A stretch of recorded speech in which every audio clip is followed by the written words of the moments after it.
2024 चुनाव से पहले विपक्ष में मची भगदड़। कांग्रेस के दिग्गज नेताओं ने दिया इस्तीफा। यूपी में बीएसपी के सांसदों ने छोड़ी हाथी की सवारी। सपा के नेताओं ने अखिलेश से किया किनारा। नमस्कार, मैं हूं परवीन शेख और आप देख रहे हैं कैपिटल टीवी की स्पेशल स्टोरी। देश चुनावी रंग में रंगने लगा है।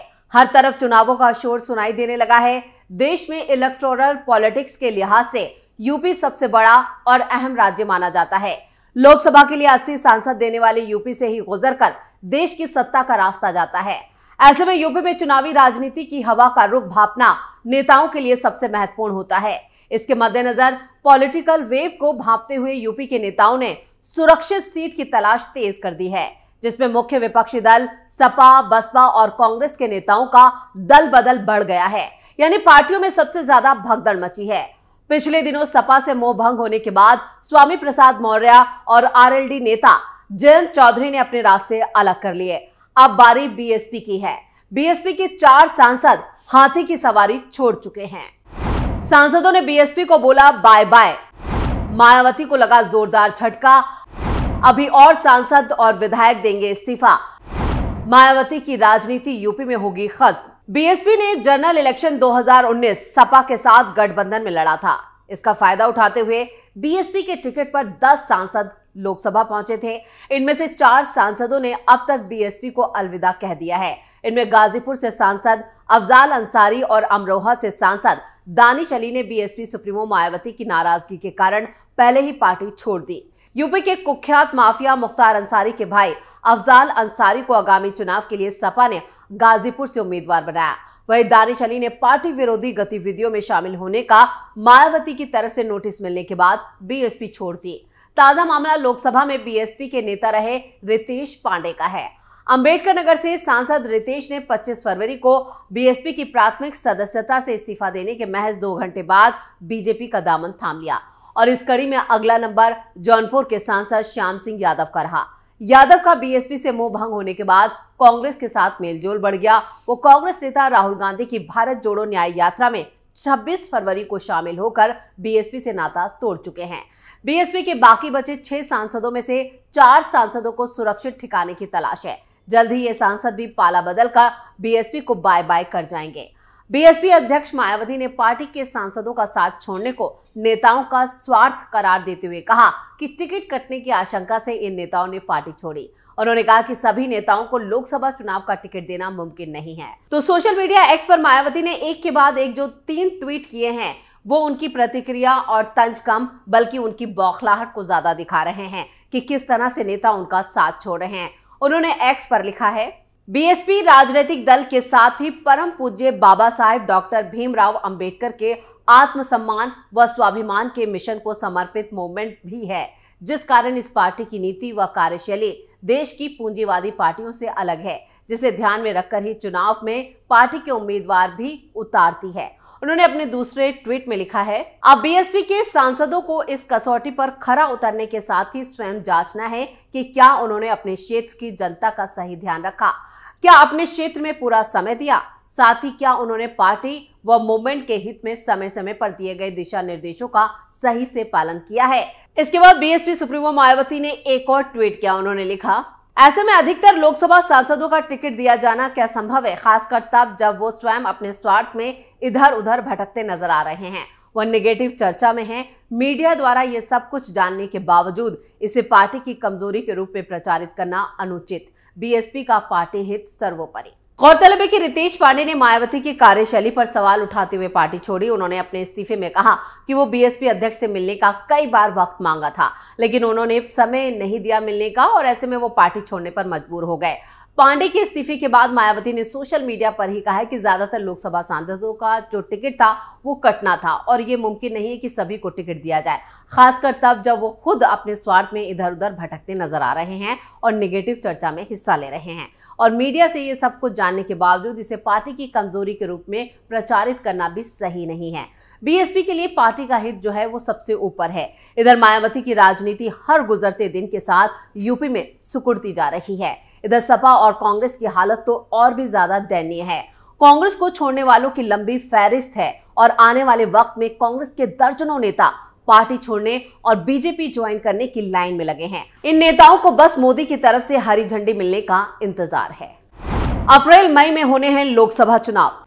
पीएम मोदी तीसरी बार जीत के प्रबल दावेदार। लोकसभा चुनाव से पहले क्यों मची है भगदड़, कहीं विपक्ष के साथ ना हो जाए खेला। लोकसभा चुनाव की आहट ने तमाम राजनीतिक दलों में भगदड़ मचा दी। उत्तर से दक्षिण, पूर्व से पश्चिम तमाम राजनीतिक दलों से नेता अपने दल को छोड़कर बीजेपी में शामिल होने की होड़ में लग गए हैं।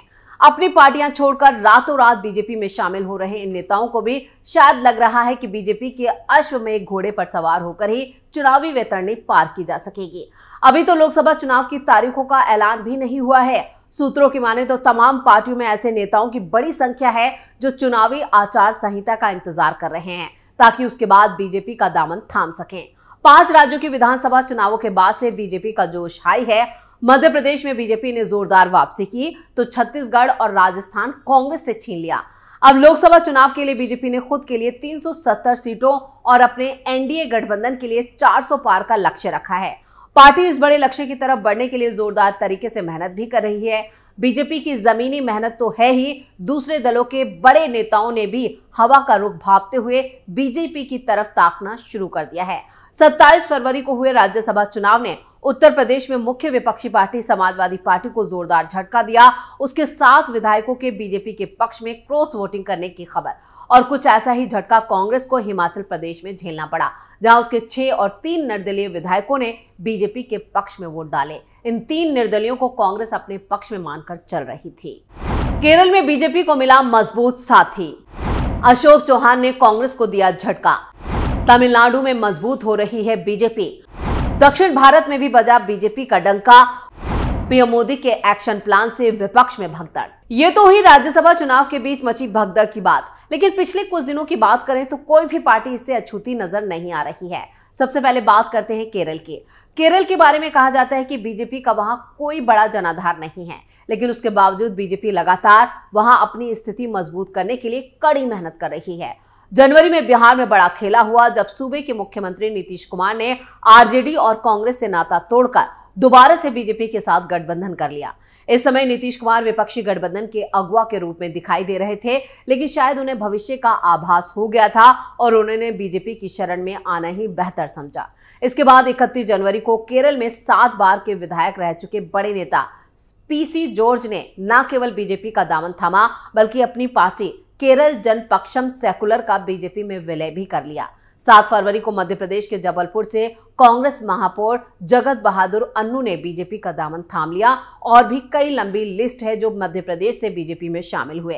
वहीं महाराष्ट्र के पूर्व मुख्यमंत्री अशोक चौहान का बीजेपी में जाना कांग्रेस के लिए बहुत बड़ा झटका। उससे पहले मिलिंद देवड़ा भी यहां पर बीजेपी में शामिल हो चुके। अशोक चौहान सूबे में कांग्रेस के बड़े नेताओं में शुमार थे। न सिर्फ मुख्यमंत्री रहे बल्कि सांसद, विधायक, तमाम पदों पर रहे अशोक चौहान आज बीजेपी में है। 19 फरवरी को कांग्रेस के लिए राजस्थान से भी बड़ा झटका आया जब उसके सिटिंग विधायक और सूबे के बड़े नेता महेंद्रजीत सिंह मालवीय ने बीजेपी का दामन थाम लिया। इसी तरह 27 फरवरी को कांग्रेस के पूर्व राज्यसभा सांसद और छोटा उदयपुर से 5 बार सांसद रहे नारायण राठवा ने भी अपने बेटे के साथ बीजेपी के संग जाने का फैसला कर लिया।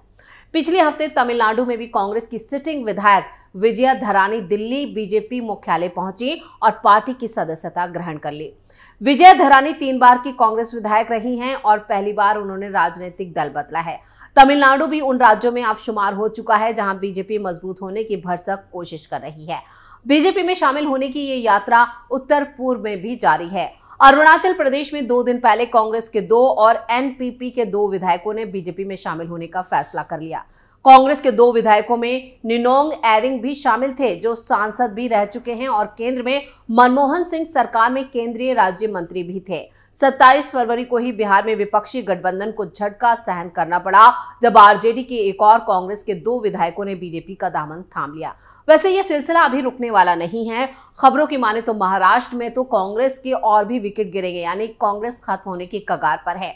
तो वहीं हिमाचल की सत्ता भी बीजेपी जो है उस पर कब्जा करने वाली है। हो सकता है कि 1-2 दिन में तस्वीर पूरी तरह साफ हो जाए, क्योंकि राज्य के समीकरण तेजी से बदल रहे हैं और ये समीकरण बीजेपी के पक्ष में जाते नजर आ रहे हैं। इधर दिल्ली में भी बीजेपी बड़ा खेल कर सकती है, यानी कि यहाँ पर सीएम केजरीवाल किसी भी दिन जेल जा सकते हैं। यानी बीजेपी ने चौतरफा विपक्ष पर खासतौर पर कांग्रेस को तोड़ने का पूरा प्लान तैयार कर लिया है। तो 2024 चुनावों की तारीखों का ऐलान नहीं हुआ है, सिर्फ चुनावों की आहट है कि कभी भी तारीखों का ऐलान हो सकता है। लेकिन उससे पहले यहां पर बीजेपी ने खुद के लिए 370 और एनडीए के लिए 400 पार का नारा बुलंद कर दिया है। ना सिर्फ नारा बुलंद किया है बल्कि इसको लेकर एक खास एक्शन प्लान तैयार किया गया है और ये एक्शन प्लान खुद पीएम मोदी ने तैयार किया है। और कांग्रेस के जितने भी बड़े नेता हैं वो सभी बीजेपी की रडार पर हैं। अभी तो यहां पर कुछ इस्तीफे हुए हैं लेकिन दर्जनों इस्तीफे होने बाकी हैं और ये सभी जो दर्जनों नेता हैं वो बीजेपी की छत्रछाया में